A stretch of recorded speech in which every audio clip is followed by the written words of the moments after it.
Donc bonjour à tous, merci Bonjour. d'être venus à la première conférence samedi matin 10h, il fait froid. Alors on a dit on allait faire un petit message à caractère informatif un petit peu chauvin, parce qu'on est sur une table ronde qui n'est pas du tout parisienne, parce qu'on a 3 régions qui sont représentées. On a la Bretagne, on a l'Alsace et on a la ville de Lyon. Donc on s'est dit c'est quand même pas commun. Bretagne, Alsace. Donc, le thème de la table ronde, c'est apprendre avec YouTube.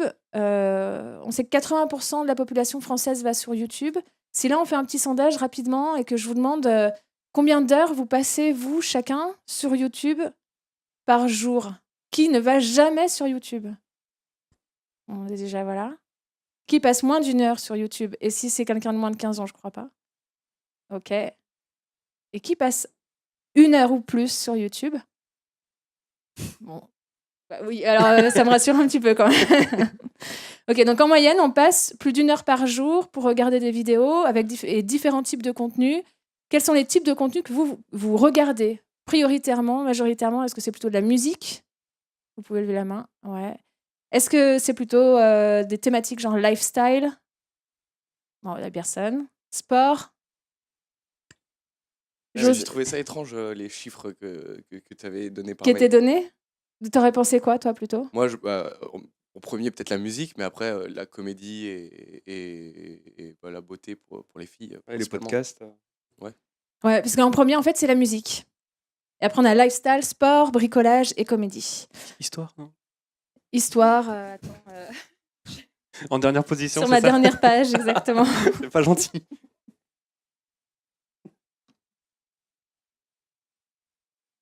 Donc, ce Oui, qu'on voilà, voit, c'est c'est ça. qu'aujourd'hui, on ne peut plus ignorer que YouTube est quand même une plateforme d'échange et de partage. On a aujourd'hui 2 personnes avec nous. Donc, Baptiste, je vais te laisser te présenter rapidement et on va lancer une petite vidéo qui te présente. Mais avant, dis-nous un petit peu qui tu es, d'où tu viens, ce que tu fais, de façon assez concise. On développera après. Je serai concis, du coup, enchanté. Je suis Baptiste, je suis prof d'histoire en Alsace et du coup, j'ai une chaîne d'histoire, histoire de rester dans la thématique. Et voilà, c'est assez concis comme ça. Ça pouvait être un peu plus développé, mais je vais mettre ta vidéo, ça nous aidera.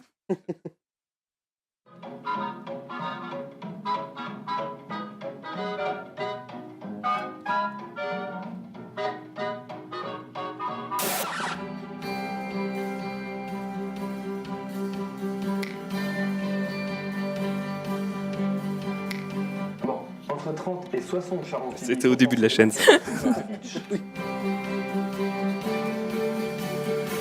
Pour cela que je me suis abstenu au Conseil de sécurité de l'ONU lorsque la proposition pour condamner le référendum en Crimée a été votée. En m'abstenant, je refuse un soutien de taille à Moscou. Un phare finlandais y fut érigé en 1885, mais la frontière est modifiée en 1985 lorsqu'il s'est avéré que ce bâtiment était en réalité situé en Suède. Les astronautes Armstrong, Aldrin et Collins furent soumis au contrôle des douanes. Ils ont donc dû montrer leur passeport, indiquer leur numéro de vol, Apollo 11, leur itinéraire, départ Lune, arrivée Honolulu, et le contenu des bagages, pierres et poussière de Lune.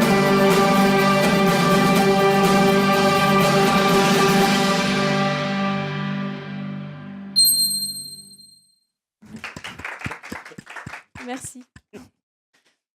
Et Matt, alors présente-nous un petit peu. Moi, d'où, je qu'est-ce que m'appelle tu- Mathieu, j'ai 21 ans, et depuis que j'ai 13 ans, je fais des vidéos sur Internet, donc sur YouTube.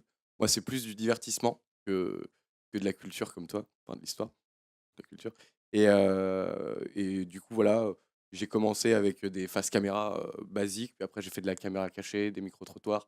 Je fais plein de choses. On va dire que la ligne éditoriale de ma chaîne, c'est mon ton. Et mon ton et ma ligne éditoriale évoluent en même temps que moi. Mais c'est vrai que comme je fais ça depuis longtemps, j'ai pu faire plein de choses, quoi. Ok.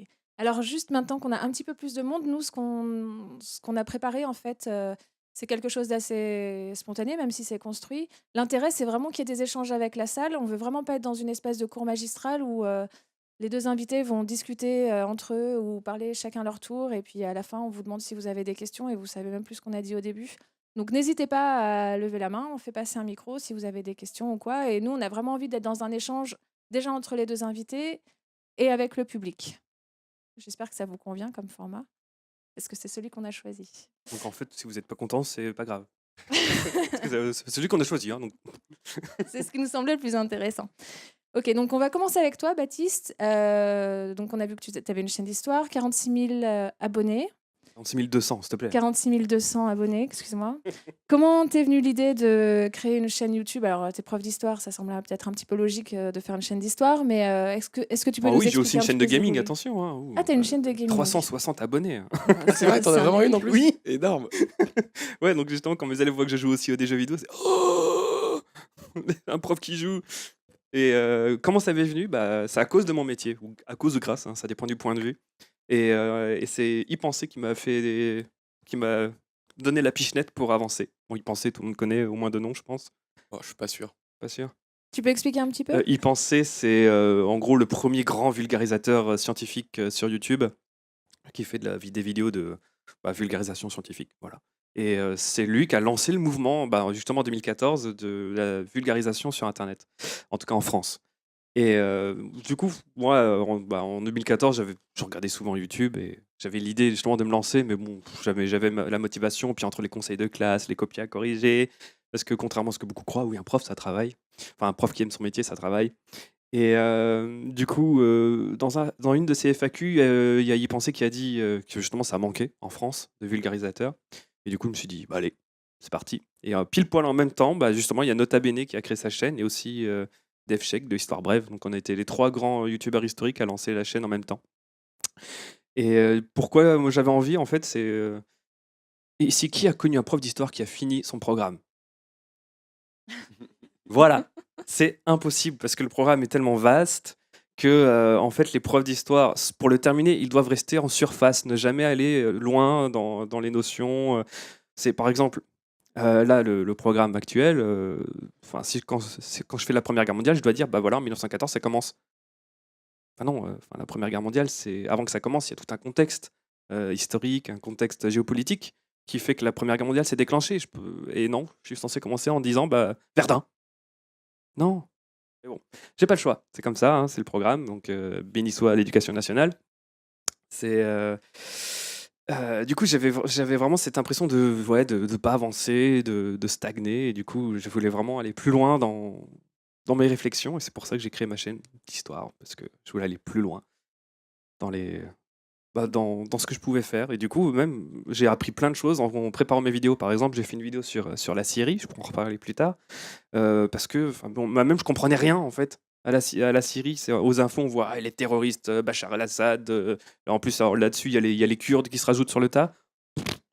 On comprend rien quand ils nous en parlent, des infos. Et du coup, souvent, je fais une vidéo moi-même pour mieux appréhender un sujet. Et c'est ce qui s'est passé pour la Syrie, c'est ce qui s'est passé pour plein d'autres sujets, d'ailleurs. Voilà. Merci. Mathieu, C'était quoi déjà la question de base?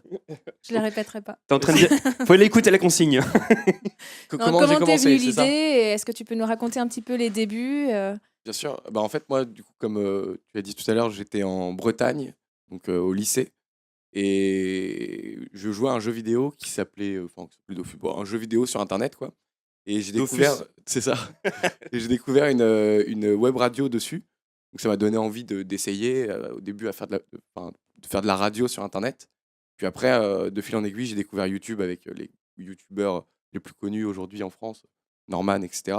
Et je me suis dit pourquoi pas faire ça aussi. Ça m'a donné la vocation que j'ai toujours de divertir les gens aujourd'hui à travers plein de supports, y compris Internet, mais aussi j'ai envie de travailler dans les médias. Ça m'a déjà permis de le faire un petit peu. Et voilà comment j'ai commencé, quoi. T'avais quel âge? J'avais quand j'ai vraiment commencé, j'avais 14 ans, mais sinon j'en faisais déjà un peu avant, quoi. Ok, et aujourd'hui, t'as quel âge? J'ai 21 ans. Ok, Moi, donc, 31. 7 ans d'expérience quand même.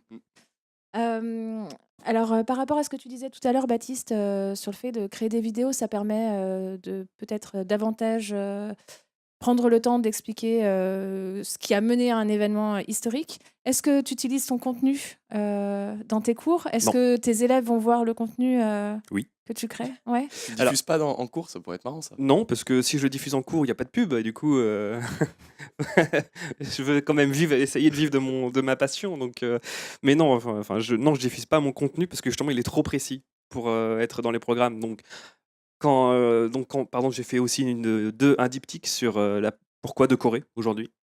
Et du coup, quand j'aborde ce thème avec les troisièmes, ça dure 1 heure.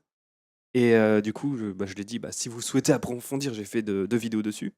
Donc vous pouvez y aller, mais non, sinon je montre pas parce que c'est trop précis en fait, ce que je D'accord. fais. Voilà. Et c'était quoi le ensuite? Est-ce que je le montre? Ah oui, parce que les élèves sont au courant. Donc c'est ça? Oui, par rapport à ta communauté, parce que tu as 46 000 abonnés. Oui. Est-ce que tu as une espèce d'audience, cœur de cible qui est ta base fan, qui sont tes élèves, ou est-ce que tes élèves vont pas Alors voir? ma Est-ce que base tu communiques fan, là-dessus? Est-ce que... alors oui, évidemment, mes élèves ils suivent, une majorité en tout cas. D'ailleurs, ils me demandent quand est-ce que vous sortez la prochaine, hein. Là, ça fait 1 mois et demi. Désolé. Et mais ma base fan, comme tu dis, c'est plutôt des étudiants. J'ai beaucoup d'étudiants qui s'inscrivent et même qui complètent mes vidéos dans les commentaires. Ça, c'est super agréable de voir que les commentaires sous mes vidéos, c'est un espace de débat. Sauf pour la vidéo sur la série, par exemple, où là, forcément, on nous dit oui, un historien c'est objectif. Non, c'est juste pas possible. On est être humain, on peut pas être objectif. Même si, parce que la vidéo ou un livre, hein, qu'importe, c'est toujours un travail personnel. Donc c'est impossible d'être totalement objectif, même si on essaye d'avoir un ton neutre. Et du coup, forcément, dans la vidéo sur la série, il y a mon avis qui est exposé. Et je me suis pris des belles claques. Et il y avait un épisode 2, 3 qui était prévu, mais ils sortiront jamais. Ouais, ça divise trop les gens. Mais... C'est exactement ça. C'est pour ça aussi, on m'a demandé quand est-ce que tu fais Israël? Jamais de la vie. Jamais. C'est un peu aussi le problème de YouTube. Hein. C'est ça. On est obligé de rester dans le politiquement correct et Mais de ouais. pas donner son avis, etc. Parce que sinon, comme n'importe quel métier exposé, ça divise le public et c'est un peu un piège. Quoi. Bah oui, Et- du coup, c'est de l'autocensure. Moi, c'est nul parce qu'il y a des sujets très intéressants dont on se prive parce qu'on a peur des retours et de se prendre une claque, encore une fois. Et Donc toi, c'est tu dommage. t'auto-censures. Clairement. C'est Clairement. pour ça que j'avais prévu justement un épisode 2, 3 sur Ouais. la Syrie et jamais ils sortiront parce que en fait, dans ma vidéo sur la Syrie, je me suis pris des claques de la part de ceux qui disent que Bachar al-Assad était quelqu'un de démocratique. Pardon. Aussi, j'ai des anti-russes qui ont débarqué, j'ai des anti-tout qui ont débarqué, quoi. Et ouais, Après, c'est beau, ça crée de l'interaction, des Oui, mais là, débats et c'était tout. plus l'interaction. C'est de l'acharnement. Oui, parce qu'il y a une interaction, d'accord, quand il y a discussion possible. Là, c'est juste non, t'as tort, espèce de. Inséré ici, gros mot. Et puis c'est tout. Donc, ces gens-là sont même pas ouverts à la discussion. En Et fait. comment tu gères ça? Parce que justement, vous, même si vous êtes des professionnels, des youtubeurs professionnels, à la base, vous n'avez pas non plus de formation par rapport à ces attaques qui, j'imagine, peuvent être assez difficiles à gérer Oui. humainement. Je pense que tu nous parleras après d'un épisode clairement. dont on a parlé dans la préparation. Mais comment ça se gère, en fait, ce genre de choses quand on travaille pour poster un contenu qu'on estime de qualité, que ce soit dans l'éducation ou dans le divertissement, et qu'après, parce qu'on se retrouve avec des gens qui ont envie de troller, on se fait agresser. Comment C'est on gère ce pas genre de choses? forcément des gens qui ont envie de troller, c'est des gens qui n'apprécient pas le contenu. Et après, comme on n'a pas la personne en face, Voilà, c'est c'est plus l'anonymat qui facile. fait tout en fait. Sur C'est Internet, ça. le problème, c'est qu'on peut s'exprimer, c'est génial, il y a une liberté d'expression folle, Mm. mais par contre, l'anonymat Ça peut libère être les langues, on va dire. Ouais, Parce que clairement. c'est clairement, je suis sûr que la plupart des commentaires que j'ai pu recevoir sous ma vidéo, jamais ces personnes, si je les avais en face, me les auraient dit. Ouais, c'est évident. Parce que voilà, je suis devant mon écran, donc je suis au-dessus des lois, alors que non. Non, mais du coup, ça fait extrêmement mal. Et pour gérer ça, je dois avouer que j'ai failli supprimer ma chaîne à un moment. Ouais. D'accord. Ouais. Et est-ce que dans la salle, comme tout à l'heure, on a fait un petit sondage et on voyait que les gens allaient très régulièrement sur YouTube, vous commentez les vidéos ou est-ce que vous êtes juste dans la consommation ou est-ce que vous êtes dans le partage? Parce qu'on sait que dans la pyramide des usages sur Internet, on a une énorme majorité de gens qui consomment sans vraiment apporter sa pierre à l'édifice. Est-ce qu'ici, si je pose la question, qui commente une fois que vous avez regardé une vidéo YouTube Est-ce qu'il y a des haters? ou des gens qui répondent de façon positive, mais est-ce que vous êtes aussi dans cet échange-là d'apporter des commentaires ou qui commente? Non, en fait, voilà, moi, vraiment, quand je suis consommatrice, pas mal, parce que j'aime bien m'informer et voir différents angles, justement, de vue. Donc, gardez, justement, quand même votre regard propre, parce que c'est ça aussi qui apporte de la qualité au contenu. Et c'est ça qu'on a envie de trouver. Moi, en tout cas, c'est ça que j'ai aussi envie de trouver. Avoir aussi un regard différent, parce que c'est une façon d'échanger avec la personne, même si on ne l'a pas en direct. Mais bon, c'est vrai que ça ne plaît pas à tout le monde. Mais moi, oui, je consomme, mais je commente pas forcément. Mais quand D'accord. je commente, il faut vraiment que ça m'ait remué d'une façon ou d'une autre. De façon positive ou négative? Oui, mais c'est vrai que je suis plus dans le positif. Quand je suis dans le négatif, j'essaye surtout de me dire pourquoi ça m'a remué en fait, pourquoi Oui, puis j'ai. du coup, quand vous trouvez quelque chose de négatif, enfin, vous argumentez, enfin, c'est pas, vous ne dites pas juste c'est nul. Ah oui, C'est non, non, je vais pas dire c'est un si propos vraiment argumenté. Ceux qui j'arrive font ça, en à. général, ils sont très très jeunes, hein. Oui, je sais, mais du coup, c'est. Pardon, je vous ai coupé la parole. Non, non, non, non, c'était pas de souci. Mais c'est vrai que voilà, j'ai jamais posté quelque chose de négatif. Ça m'est déjà arrivé très, très, très rarement de mettre quelque chose de positif. Pareil, je développe aussi. Mais non, le négatif, justement parce que j'ai conscience qu'il y a une personne derrière et que aussi, ça peut aussi engendrer d'autres choses. Donc, j'essaye surtout moi de réfléchir sur Mais du coup, pourquoi. si le négatif est construit, je trouve que c'est une très bonne chose. Parce que, par exemple, bon, Ouais. désolé, c'est encore ma vidéo sur la Oui, série. s'il y a un échange Mais justement c'est ça. ça qui te fait possible avancer après, derrière, hein. J'ai ça un peut mec, faire avancer. enfin, je pourrais le montrer. Il a laissé un commentaire, mais il a dû passer 2 heures à l'écrire. Il est juste gigantesque. Et du coup, il a dit, bah, voilà, j'ai apprécié ça et j'ai moins apprécié ça parce que ça, c'est cool. Oui, ça apporte à C'est celui ça, qui ça, a ça créé. complète et je Ouais, trouve ouais, ça ouais. ultra cool. Ça contredit un petit peu ce que tu disais tout à l'heure par rapport pas à l'autocensure, mais en tout cas, le fait d'être dans une espèce de création de contenu, un petit peu lisse. Parce que finalement, je veux dire, quel est l'intérêt après d'aller passer du temps sur, YouTube Mais en ou fait, ailleurs pour regarder des choses qui n'ont pas de point de vue particulier ou, Bah, si je peux me permettre, moi je trouve que sans mettre forcément son avis dedans ou son orientation, en présentant la chose d'une autre façon, l'élève ou l'adulte qui cherche à avoir justement une information complémentaire ou un éclairage différent, ça apporte déjà. Même s'il y a Oui, pas oui. l'avis qui est c'est vrai que ça apporte déjà, ouais. Non, je parlais pas de donner son point de vue, mais comme on est quand même avec des créateurs, le fait de créer, c'est quand même quelque chose Ouais. de enfin, tu apportes ta subjectivité, ton point de vue sur un Oui, mais ça, du coup, on veut pas. Enfin, en tout cas, beaucoup de gens me le reprochent plusieurs fois que mes vidéos sont trop subjectives. ouais, mais en même OK. temps, les gens qui vont sur YouTube, ils ont besoin d'avoir quelqu'un en face d'eux, enfin, derrière l'écran, mais de ultra authentique. Et ce qui marche, c'est Mmh. l'authenticité. Et dès qu'on commence à faire quelque chose de même trop professionnel, bah, ça casse ce côté proximité et c'est ça qui est important sur YouTube.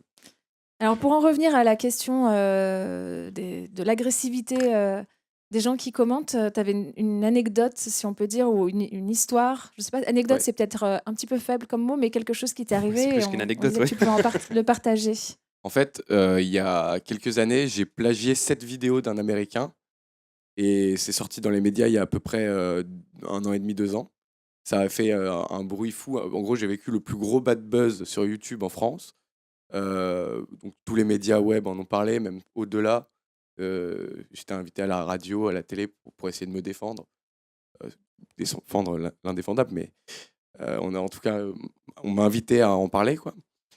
Et effectivement, par rapport à ça, moi j'ai reçu beaucoup, beaucoup de messages haineux, du coup, enfin, je recevais, pour que vous ayez un ordre d'idée, environ 2 à 3 tweets par seconde pendant 3 jours, Et mais tu en avais non quel stop. âge? J'avais 19 ans, 18 ans, 19 ans. Ah, ça peut être destructeur hein, à cet âge-là, hein. Et mais moi, à l'inverse, j'ai pris, enfin, j'ai eu 6 mois difficiles, c'est clair, mais après, j'ai pris ça hyper positivement parce que des jeunes de 19 ans qui ont la chance de vivre ça, enfin, il y en a pas beaucoup et c'est un apport humain assez dingue, en fait. Mais après, effectivement, comme ça fait très longtemps que je suis sur YouTube, j'avais déjà l'habitude des mauvais commentaires, et du coup, j'étais forgé déjà et déjà formé, mais c'est vrai que c'est pas facile, ouais. Donc là, on voit la relation avec, les personnes qui lisent, enfin ou qui visualisent vos contenus et comment ça se passe, les relations avec les autres youtubeurs? Est-ce que vous arrivez à faire, du contenu mêlé? Est-ce qu'il y a une espèce de concurrence? Parce que tout à l'heure, tu parlais de la publicité, donc il faut quand même pas oublier qu'à un moment, vous Faut créez vivre. du contenu et le but, c'est quand même, si vous pouvez être rémunéré un minimum pour ce genre de choses, c'est peut-être pas Oui. mal. Donc on pourra peut-être parler aussi de ça si, Alors, je s'il y dois a des avouer questions que dans du ce coup, sens. les youtubeurs comme Matt, je discute pas beaucoup avec eux parce que c'est vrai qu'on n'a pas grand-chose en commun. On n'est pas du tout dans le même univers. On a 2 tranches du marché, parce qu'on peut parler comme ça, hein. On a 2 tranches de marché très différentes. Et donc, toi, tu es dans le divertissement, moi, c'est la culture. Et Après, il y a des passerelles imaginables, hein. oui, oui, il y a des passerelles, mais du coup, en tout cas, à l'heure actuelle, c'est vraiment des mondes à part YouTube. C'est YouTube et il y a plusieurs bulles. Il y a la bulle, comme tu disais, lifestyle, la bulle sport, la bulle musique, la bulle histoire, etc. Et il y a peu de communication entre ces bulles. C'est assez étonnant d'ailleurs de voir comment les YouTubeurs se sont enfermés chacun dans leur petit monde. Et du coup, je communique énormément avec des YouTubeurs, mais du coup, 99,99999%. Quoi De ton domaine. Enfin, de culture en tout cas, ouais. Parce que si en histoire, ouais, je communiquais aussi avec les autres, c'est vrai. Mais du coup, par exemple, je fais partie de la Vidéothèque d'Alexandrie, qui est une association à loi 1901 qui promeut la culture sur Internet. Et du coup, ouais, pareil, on est que entre youtubeurs culturels, quoi. Et moi, j'essaie d'en faire intervenir de temps en temps dans mes vidéos quand, par exemple, je pose une question qui est au-delà de mes compétences. Par exemple, j'ai fait une vidéo sur le trou du cul Louis XIV, d'où est né l'hymne anglais actuel, un God Save the Queen. Donc oui, ça sort du trou de balle de Louis XIV. À la base, regardez ma vidéo, ça s'appelle Une histoire de Fès royale. Et c'est bien, je fais de l'autopub.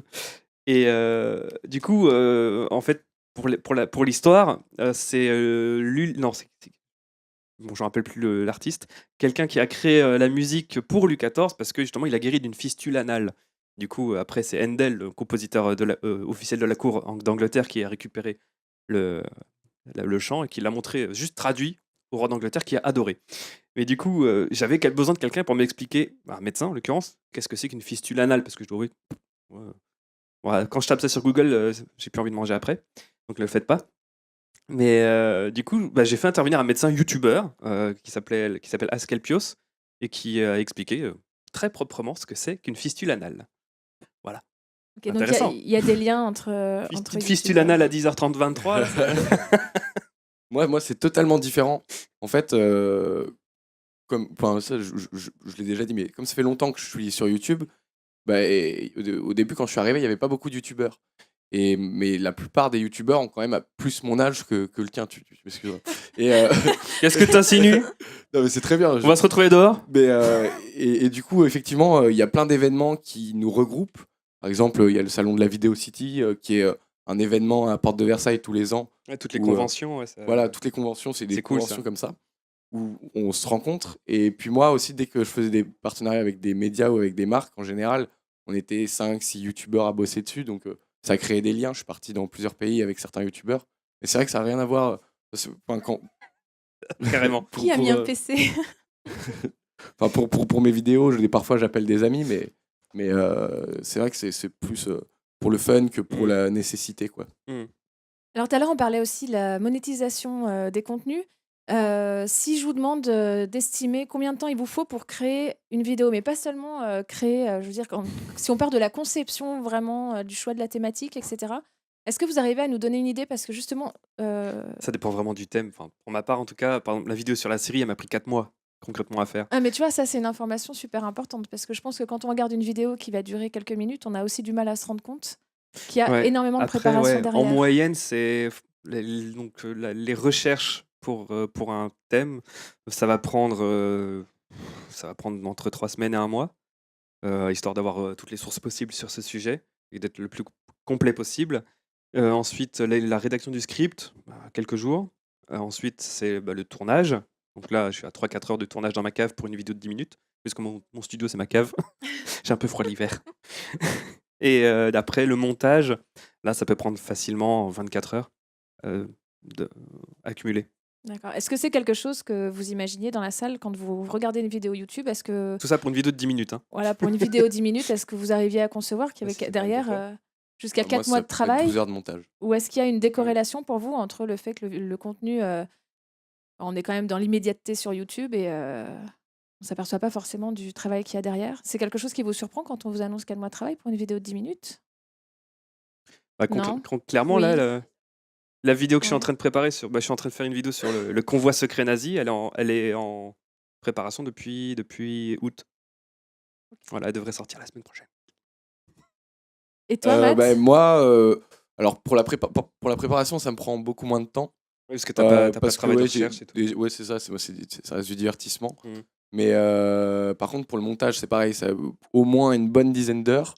Pour le tournage aussi, quelques heures. On va dire que sur une vidéo, je travaille en moyenne 25 heures en tout, Pour une vidéo qui dure combien de temps? qui dure une dizaine de minutes maintenant. Avant, je faisais des formats un peu plus courts.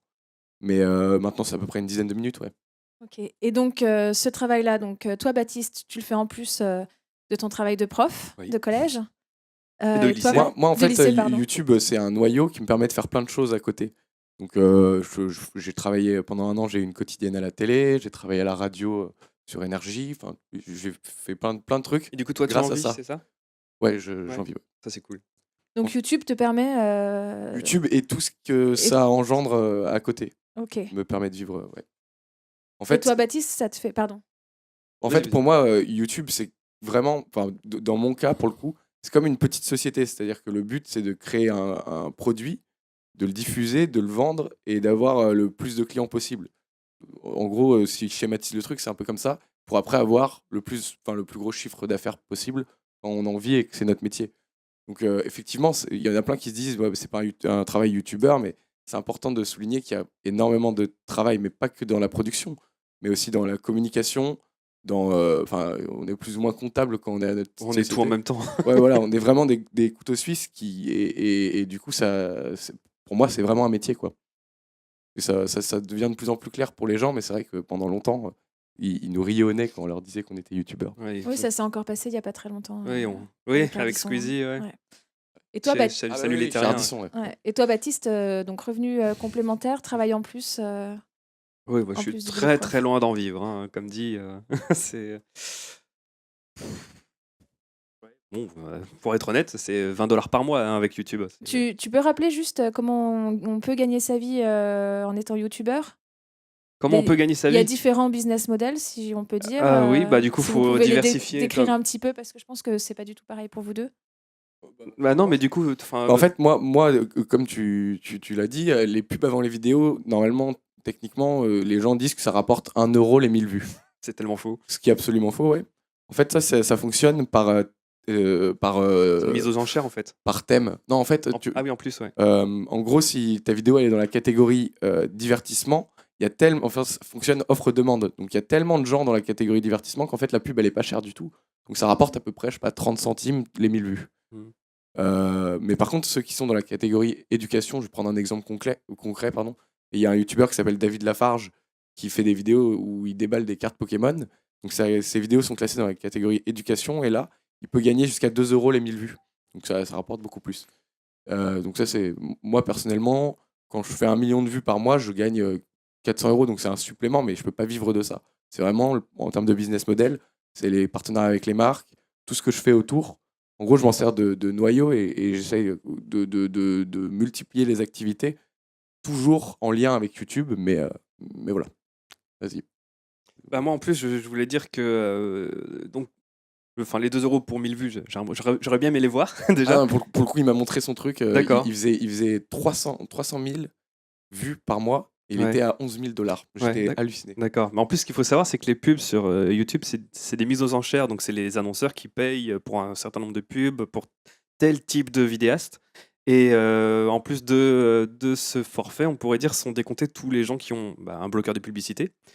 Donc là, du coup, ça fait quasiment 60% des revenus en moins, parce qu'environ 60% des Français ont AdBlock. Donc, c'est un bloqueur de publicité. Ne le téléchargez pas. Si, même moi, je l'ai.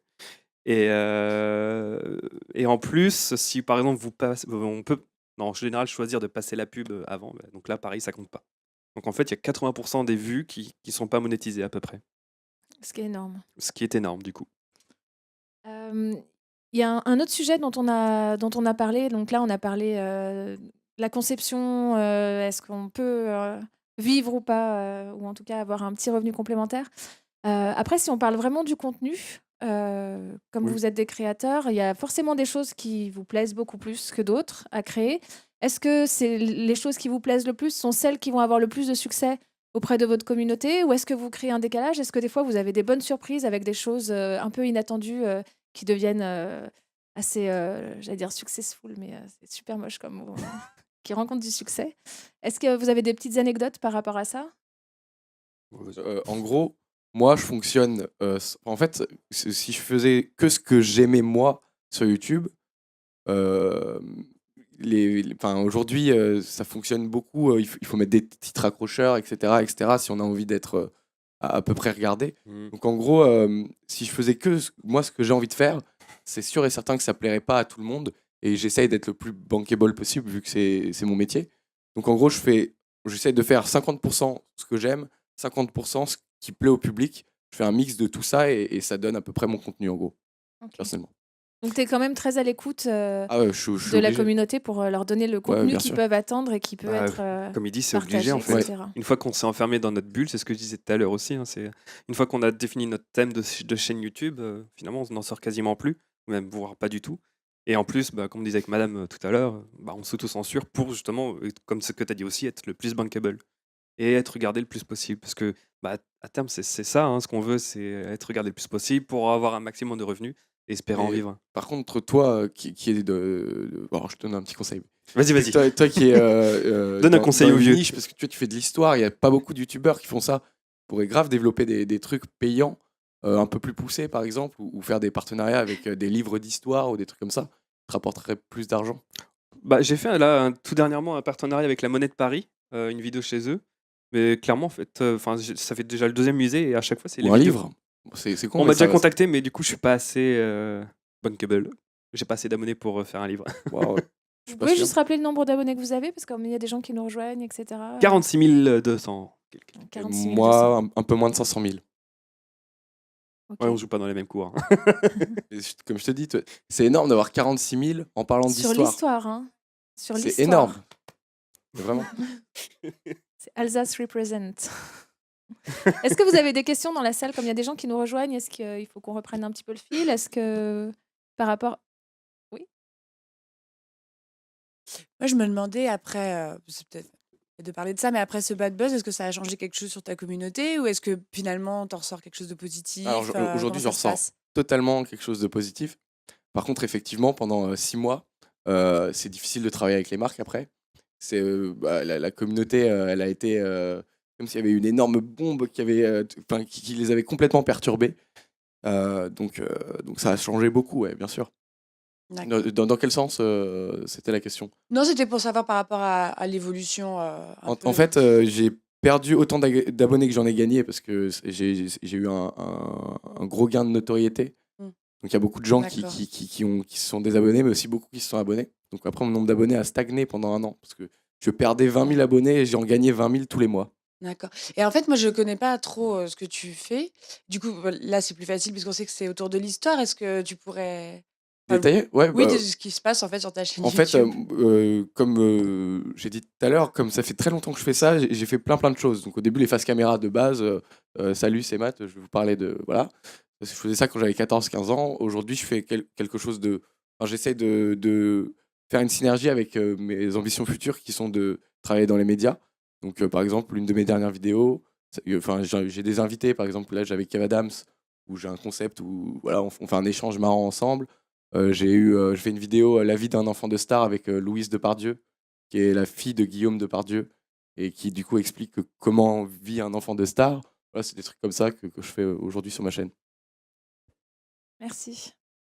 Il y a une autre question peut-être dans la salle? Non? Sorti il y a pas longtemps. Peut-être des croisements à faire.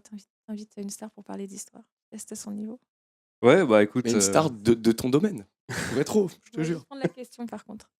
On parlait de censure tout à l'heure. Est-ce que YouTube vous censure ou parfois vous pousse à ne pas vous censurer pour créer le buzz? Pardon. Vas-y, tu veux. Au niveau culturel, ouais, clairement, il y a de la censure, hein, parce que moi, j'ai besoin pour illustrer mes vidéos d'images d'archives ou même de photos historiques. Et clairement, le robot YouTube est ultra sévère sur le contenu qui ne nous appartient pas. Ce qui fait que, par exemple, j'avais essayé un concept, c'était 5 anachronismes dans, donc inséré ici un titre de film historique. Et YouTube me l'a censuré 10 fois parce que bah, les images ne m'appartenaient pas. Donc même si y a une exception dans la loi française, je ne sais plus quelle est l'article, mais qui dit que pour un travail d'analyse, etc., on a le droit de reprendre quelques images d'un film. Et bah, malgré cet extrait de loi, comme YouTube est américain, bah, la loi française ne s'applique pas. Hein. En plus, c'est différent entre droit d'auteur dans les pays francophones et copyright dans les pays anglophones. Et du coup, c'était très compliqué Enfin, je l'ai abandonné ce concept. Donc oui, clairement, il y a la censure de la part de YouTube parce que c'est une machine bête et méchante sur voilà, le copyright et du coup, ça bloque la créativité. En tout cas, au niveau culturel, je sais pas comment ça se passe. En fait, c'est exactement pareil, mais en fait, YouTube a un algorithme qui filtre, donc que ce soit pour la musique, mais aussi effectivement pour les oui, les extraits de musiques aussi, films. ouais. Mais même au-delà de ça, maintenant, dès qu'on dit un gros mot dans la vidéo, elle peut être censurée depuis pas longtemps. Oui, C'est-à-dire que, démonétiser tout. voilà, même maintenant, certaines de mes vidéos, la monétisation se met pas au départ et il faut une vérification Oui. manuelle. Une fois que tu as fait la majorité de tes vues. Donc, ouais. C'est très très censuré YouTube maintenant. Ouais. C'était pas le cas avant. On a 2 autres questions là, s'il vous plaît. Merci. Bonjour. Alors, je ne sais Bonjour. pas si vous connaissez, il y a un youtubeur Eureka qui fait de l'économie, un peu Oui. comme vous. Et lui, il a été invité pour faire une conférence dans une fac. Et il a fait aussi, par exemple, une de ses récentes vidéos, c'était sur la pénurie du beurre en partenariat avec une boîte, enfin des boulangers. Et du coup, ça pourrait être un truc à développer. Je pense que dans l'histoire, il y aurait quelque chose à faire. Enfin, Ouais, comme dit, justement, j'ai plusieurs musées qui m'ont contacté. Donc là, j'ai fait une vidéo pour le musée du Quai Branly et pour le musée du Ronce-Conti. Il y a aussi le musée de l'immigration qui voudrait faire une vidéo avec moi. Mais clairement, à chaque fois, ils n'ont pas d'argent. Donc ils sont bien gentils de vouloir que je leur fasse de la pub. Mais un spot à TF1 aux 20h, c'est 86 000 € la minute. Et moi, on me rembourse juste le train. Non, je suis désolé, alors qu'il y a des dizaines d'heures de travail derrière. Donc ouais, voilà, c'est ça. Ils sont bien gentils à vouloir faire de la pub gratuitement, mais je suis pas là pour ça à la base. Tu vois, ouais, il y a plein de trucs à faire, mais Je pense que si tu viens avec un truc vraiment puissant et que tu arrives avec ton dossier, tu as moyen de récupérer. non, à chaque fois, ils commencent comme ça. Hein. Oui, bonjour, on aimerait bien une vidéo avec vous, mais on n'a pas d'argent. Ouais, bah écoute, je sais pas si tu as vu ma vidéo avec le musée le musée de la Monnaie de Paris.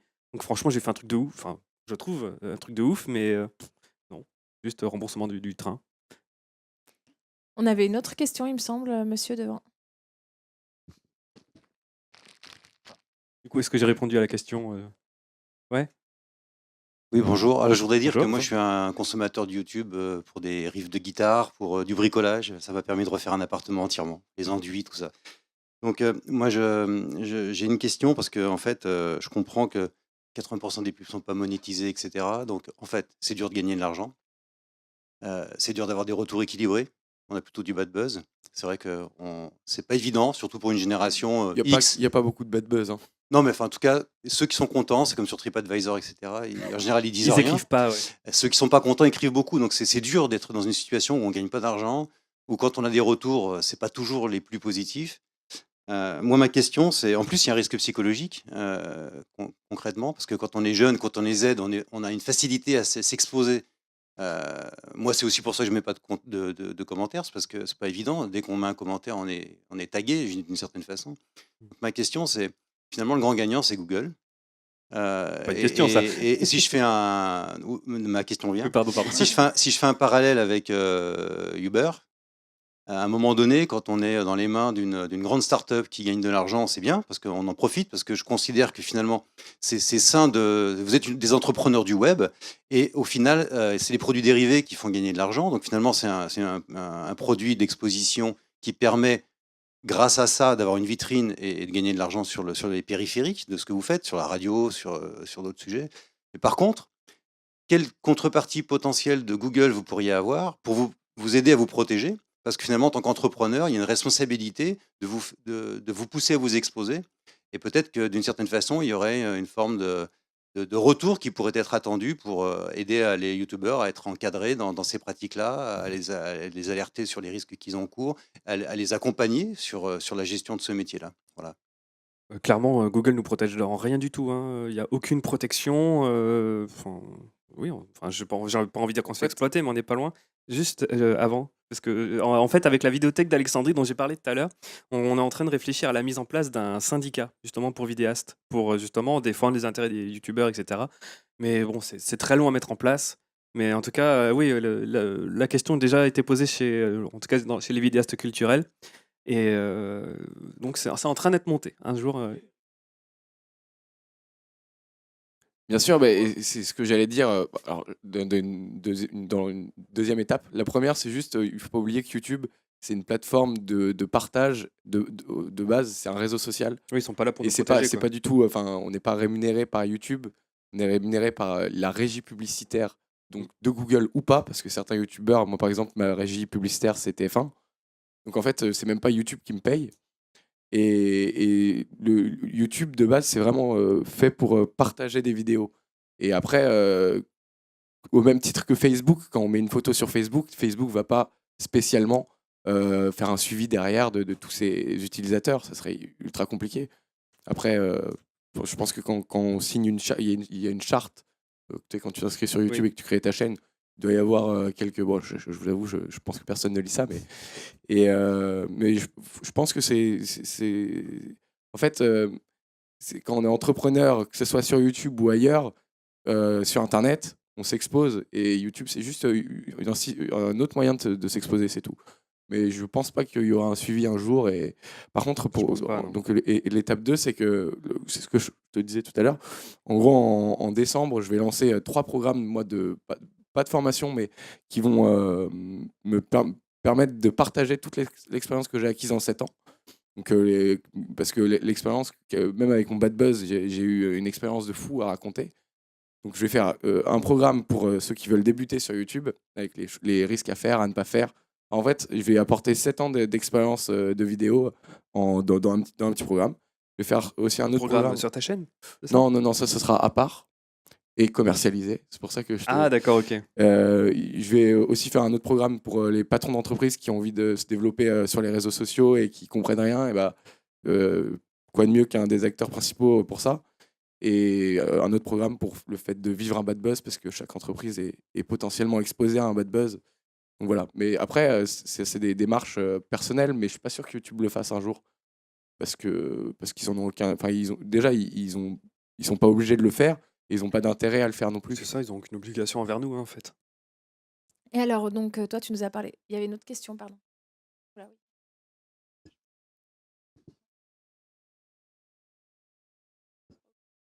Moi, j'avais une petite question. Moi, je trouve ça très intéressant, là, ton programme de formation.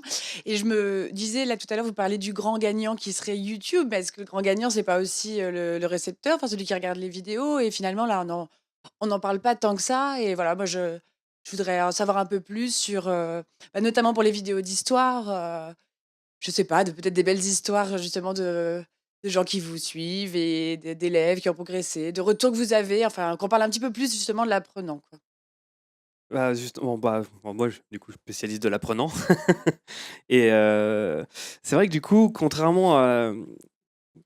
En fait, la différence entre YouTube et un prof, par exemple, en fait, un prof, toute la société, vos parents, enfin tout le monde vous dit, voilà, tu dois aller à l'école de 6 à 16 ans. Voilà, c'est obligatoire. Du coup, les élèves, forcément, hein, ils sont là dans une optique.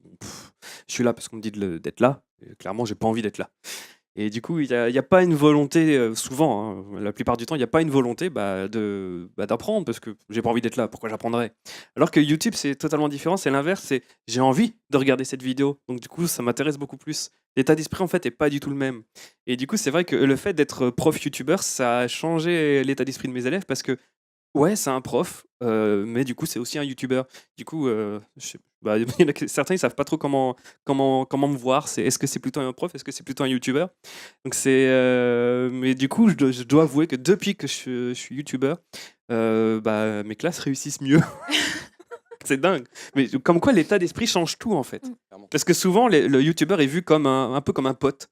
Alors que le prof, c'est le prof omniscient, barrière les élèves. Et puis tu Et du coup, rentres. le fait d'être youtubeur, ça a cassé un peu cette barrière et c'est une bonne chose, je trouve. Parce que déjà, et d'une, tu renverses le mode de transmission de la connaissance. Je reste quand même le détenteur du savoir, hein, en classe. Ouais, non, mais t'es le meilleur. Et de deux, t'es dans les maisons. Donc en fait, ton élève, il se retrouve plus en salle de classe à écouter son prof qui parfois est encore sur une estrade.